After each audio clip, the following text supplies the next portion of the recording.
ఓం సమర్థ సద్గురు శ్రీ సాయినాథాయ నమః. 12వ అధ్యాయం. దక్షిణ. సృష్టిలో వాస్తవానికి సర్వము భగవంతునిదే. మనకు సర్వము ఆయాచితంగా ప్రసాదించిన భగవంతుడే మనపై అనుగ్రహంతో సద్గురువుగా సాక్షాత్కరిస్తారు. ఆయన ప్రసాదించినదే కృతజ్ఞతతో వారికి సమర్పిస్తున్నామని గుర్తించడమే దక్షిణలో ఉండవలసిన భావం. అందుకే బుద్ధిమాంద్యం వలన భక్తులు మనస్సు మార్చుకుని మొదట ఇవ్వదలచిన దానికంటే తక్కువ ఇచ్చినప్పుడు అతడు మోసం చేస్తున్నాడనేవారు సాయి. కొద్ది క్షణాలు కూడా మనస్సును ఇంద్రియాలను నిగ్రహించి ఏకాగ్రం చేయడం ఎంతో కష్టం. అటువంటప్పుడు సద్గురువు ఎంత కృషి చేసి నిరంతరము సహజము అయిన ధ్యాన నిష్టను సాధించి ఉండాలి. ఆ శక్తితోనే అనుక్షణము భక్తుల కష్టాలు కోరికలు తీరుస్తూ పరమార్థాన్ని చేకూరుస్తున్నారు కదా. ఇది తెలిస్తే గాని ఆయనకు కృతజ్ఞత ఎలా తెలుపుకోవాలో అర్థం కాదు. సద్గురువు కోరేది అటువంటి అవగాహన, కృతజ్ఞత, ప్రేమలనే. కారణం వాటి ద్వారా మాత్రమే మనం తరించగలం. భక్తులు కోరేది అశాశ్వతమైన లౌకిక విషయాలే అయినా ఆయన వాటిని సమకూరుస్తూ మనస్సును ఆత్మజ్ఞానం వైపుకు నడిపిస్తారు. ఆ కృతజ్ఞతే దక్షిణ. ఒకసారి కుదిరిన ఆ భావం మరలా చెదరకుండా చూచుకోవడమే నిజమైన దక్షిణ. వారు నిరంతర తపస్సుతో కూడబెట్టిన తపశ్శక్తిని మనం వారి రక్షణలో పొందుతాము. కనుక మనం కూడా ఎంతో శ్రమించి ప్రీతితో కూడబెట్టుకున్న ధనంలో సాధ్యమైనంత దక్షిణగా సమర్పించడం ధర్మమని ఋషులు చెప్పారు. వారి నుండి మనం పొందే లౌకికమైన సహాయం మనకు మాత్రమే ఉపయోగం. మనం ఆయనకు అర్పించేది తిరిగి సకల జీవుల శ్రేయస్సుకు ఉపయోగపడుతుంది. కనుక దాని ఫలితం కోటి రెట్లుగా ఐహికంగానూ పరమార్థికంగానూ మనకే సంక్రమిస్తుంది. అందుకే తాము స్వీకరించిన దానికి తిరిగి 100 రెట్లుగా మేలు చేయవలసి ఉంటుందనేవారు బాబా.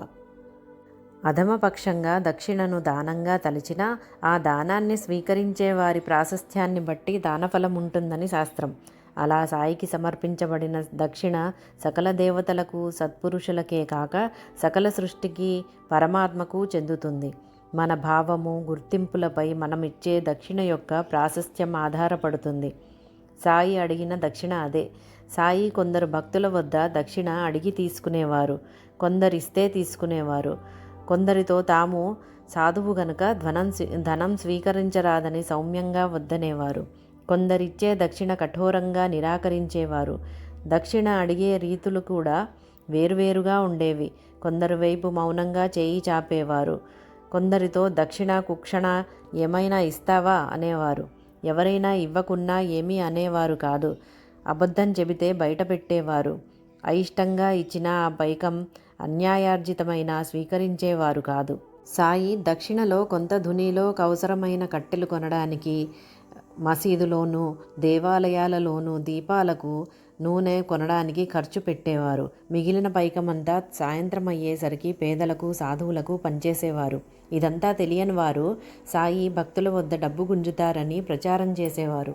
భక్తులు ఆపత్ సమయాలలో దేవతలకు మొక్కుకొని కష్టాలు తొలగాక మర్చిపోతే బాబా వారి వద్ద ఆ పైకం స్వీకరించి రుణ విముక్తులని చేసేవారు. తరచూ ఆయన కోరే ఆ పైకం ఆధ్యాత్మిక సత్యాలను సూచించేదిగా ఉండేది. రఘువీర్ పురందరే వద్ద బాబా ఎప్పుడూ 2 రూపాయలు మాత్రమే దక్షిణ కోరేవారు. అతడు ఒకసారి కారణం అడిగాడు. నాకు కావలసింది కాసులు కావు, నిష్ఠా సబూరి అన్నారు సాయి. బాబా, నేనా 2 ఎప్పుడో సమర్పించానే అన్నాడతను.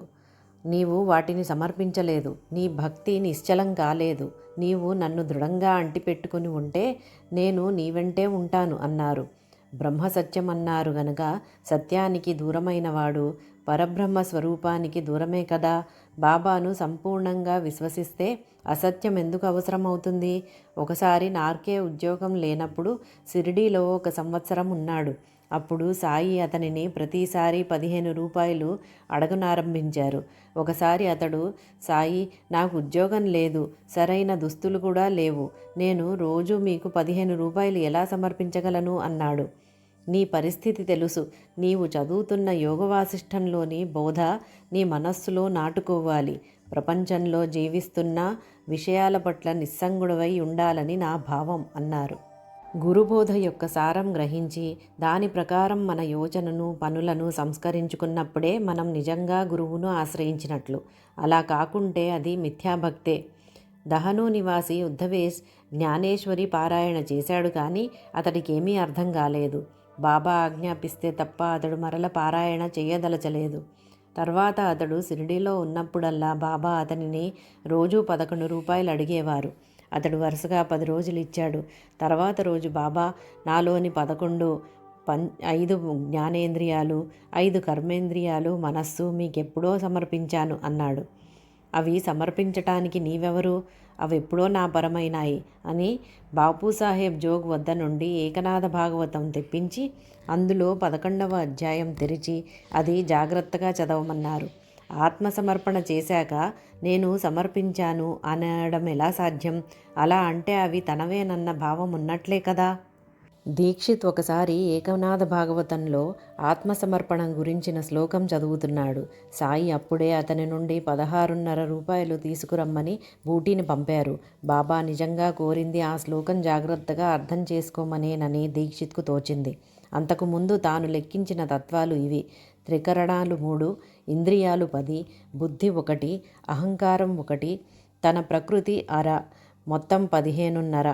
సాయి కోరిన దక్షిణకు అర్థం తెలపమని ప్రార్థించి శ్లోకం మరోసారి చదివాడు. ఏకనాథుడు చిత్తాన్ని ఒక తత్వంగా చెప్పినట్లు గుర్తించాడు.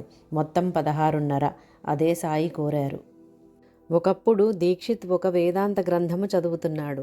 అందులో బ్రహ్మమే సత్యమని, నామరూపాలతో గోచరించే జగత్తు మిథ్యయని చెప్పి ఉన్నది. అందుకు నగలు జగత్తుకు, బంగారం బ్రహ్మానికి పోలికగా చెప్పి ఉన్నది. బ్రహ్మం సత్యమైతే దాని రూపమైన జగత్తు మిథ్య ఎలా అవుతుందో అతనికి అర్థం కాక అతను సాయిని ప్రార్థిస్తుంటే అప్పుడే అతనిని 100 రూపాయలు దక్షిణ పంపమని కబురు చేశారు సాయి. వెంటనే అతనికి ఇలా స్ఫురించింది: వేదాంతం ఈ జగత్తు లేదనదు. జగత్తనే నామరూపాలు నశిస్తాయని, వాటికి ఆధారమైనది నిత్యమని చెబుతుంది. బాబా కోరిన 100లో 1 లేకపోతే సున్నాలకు ఉనికి లేనట్లే. నిత్యమైన సద్వస్తువుకు అన్యంగా రూపాలుండవని ఒక సున్నా, పేర్లుండవని మరొక సున్నా తెలుపుతున్నాయి. నిత్య వస్తువును 1 సూచిస్తున్నది. ఒకరోజు రేగే తన జేబులో 100 రూపాయలు ఉంచుకుని బాబాను దర్శించాడు. సాయి అతని వద్ద 40, ఆ తర్వాత 40, ఆ తర్వాత 20 రూపాయలు దక్షిణ తీసుకుని మరలా 40 రూపాయలు అడిగారు. ఆయన వద్ద పైకం లేదంటే శ్యామ వద్దకు పంపారు. అతడిలా అన్నాడు: ఆయన కోరేది డబ్బు కాదు, నీ మనస్సు, బుద్ధి, కాలము, ఆత్మలనే. సాయి ఈసారి దీక్షిత్ వద్దకు పంపారు. అతడు నీ దగ్గర ధనం లేదని యాచించడం అగౌరవం అనుకోరాదని సాయి బోధించారు అన్నాడు. తర్వాత బాబా అతనిని చందోర్కర్ వద్దకు పంపారు. అతడు సాయి కోరినప్పుడు మన వద్ద పైకం లేకపోవడం బాధాకరమే.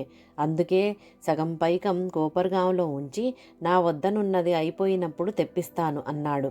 ఆ విషయం చెప్పగానే సాయి అతనిని పిలిపించి మొదట 40 రూపాయలు, తర్వాత 40 రూపాయలు, ఆ తర్వాత 20 రూపాయలు తీసుకున్నారు.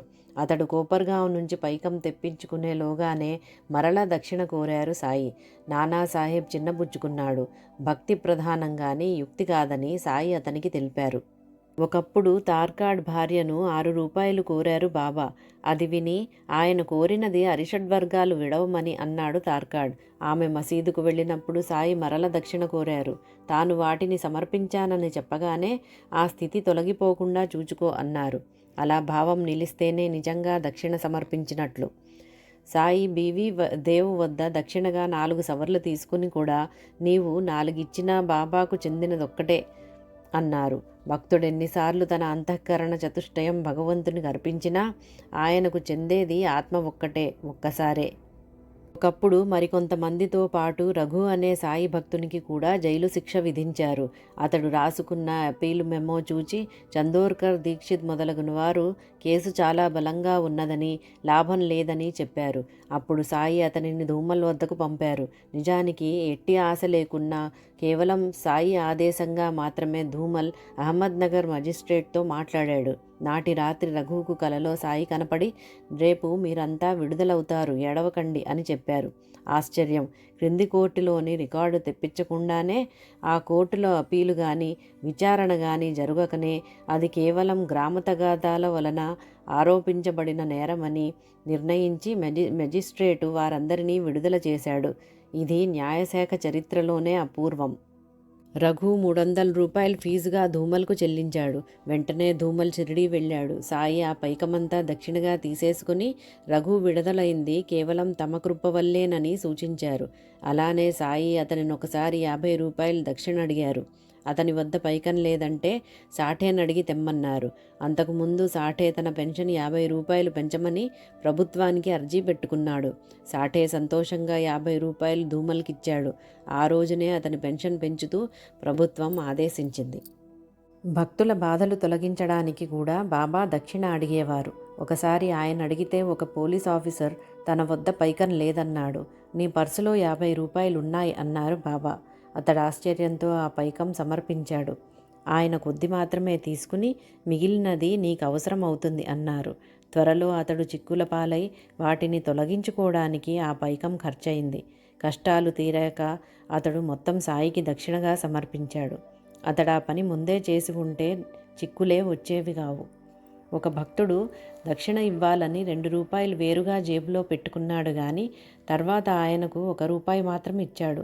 సాయి నవ్వుతూ, ఎంత మోసం, మొదట ఈ ఫకీరుకని 2 రూపాయలు జేబులో పెట్టుకుని కూడా 1 రూపాయి మాత్రం ఇస్తారు. చాలినంత డబ్బు వేరే జేబులో ఉన్నది కదా అన్నారు. అతడు ఆశ్చర్యపోయాడు. సాయి కోరే దక్షిణ ఒక్కొక్కప్పుడు భవిష్యత్తును నిగూఢంగా సూచించేది. 5 గదులతో భవనం నిర్మించదలచి సాయిని దర్శించాడు దేవ్. అప్పుడు బాబా నేలపై 25 గీతలు గీస్తూ గదికొక రూపాయి చొప్పున 25 రూపాయలు దక్షిణ ఇవ్వు అన్నారు. అతడు సమర్పించాడు. ఆశ్చర్యం, అది 25 గదుల భవనమైంది. అలాగే 1912లో ఒకరోజు పోలీస్ ఇన్స్పెక్టర్ సోమనాథ్ వద్ద సాయి 10 రూపాయలు దక్షిణ తీసుకున్నారు. ఆ రోజు నుంచే అతని నెల జీతం 10 రూపాయలు పెంచినట్టు 6 నెలల తర్వాత అతనికి ప్రభుత్వం నుండి ఉత్తర్వు వచ్చింది. నాచ్నే శంకర్రావు నమస్కరించగానే బాబా 15 రూపాయలు దక్షిణ కోరారు. అతడు తన వద్ద డబ్బు లేదన్నాడు. వెంటనే సాయి 30 రూపాయలు ఇవ్వమన్నారు. అతడు తిరిగి అదే బదులు చెప్పాడు. సాయి 64 రూపాయలు కావాలన్నారు. వెంటనే అతడు, బాబా, మేము పేదవాళ్లము, అంత ఇవ్వలేము అని మొరపెట్టుకున్నాడు. అప్పుడు సాయి వారిని ఆ డబ్బు పోగు చేసి ఇవ్వమన్నారు. ఆయన భావమేమో వారికి తెలియలేదు. తర్వాత 1916లో బాబాకు జబ్బు చేసినప్పుడు ఆయనకు ఆరోగ్యం చేకూరాలని సప్తాహం అన్నదానాల కోసం నాచ్నే శంకర్రావు కూడా వసూళ్లు చేశారు. వారు సేకరించి పంపినది సరిగ్గా 64 రూపాయలు. సాయి పవిత్రుల వద్ద మాత్రమే దక్షిణ స్వీకరించేవారు. ఉంపుడు కత్తెనుంచుకొని సుఖరోగాలతో బాధపడేవాడొకడు షిరిడీ చేరి బాబాకు 50 రూపాయలు ఇవ్వబోయాడు. సాయి కోపంతో, నీ డబ్బు నాకొద్దు, నీవు ఒకతిని ఉంచుకున్నావు కదా, ఆమెకివ్వు అన్నారు. అతడు సిగ్గుతో తల వంచుకుని వెళ్ళిపోయాడు. ఒకప్పుడు దక్షిణ విషయమై సాయి, నేనెవరి నుండైనా 1 రూపాయి దక్షిణ తీసుకుంటే దానికి 10 రెట్లు తిరిగి ఇవ్వవలసి ఉంటుంది. నేనెప్పుడూ ఏదీ ఊరికే తీసుకోను. ఆ ఫకీరు చూపిన వారి నుండే స్వీకరిస్తాను. వాళ్ళు దక్షిణ రూపంలో పుణ్యం నాటి తర్వాత సమృద్ధిగా ఫలితాన్ని పొందుతారు. సిరి సంపదలు ధర్మాన్ని సాధించటం కోసమే ఉన్నాయి. కేవలం సుఖాల కోసం వెచ్చిస్తే అది వ్యర్థమే. ఇది వరకు ధర్మం చేసి ఉంటేనే ఇప్పుడు సంపద పొందుతావు. అది భగవంతుడు ఇచ్చినదే గనుక భగవంతునికి ఇవ్వడం వలన భక్తి జ్ఞానాలు వృద్ధి పొందుతాయి. నేను మాత్రం చేసేదేమిటి, ఒకటి స్వీకరించి 10 రెట్లు ఇస్తున్నాను అన్నారు. ఓం సమర్థ సద్గురు శ్రీ సాయినాథాయ నమః. 12వ అధ్యాయం సంపూర్ణం.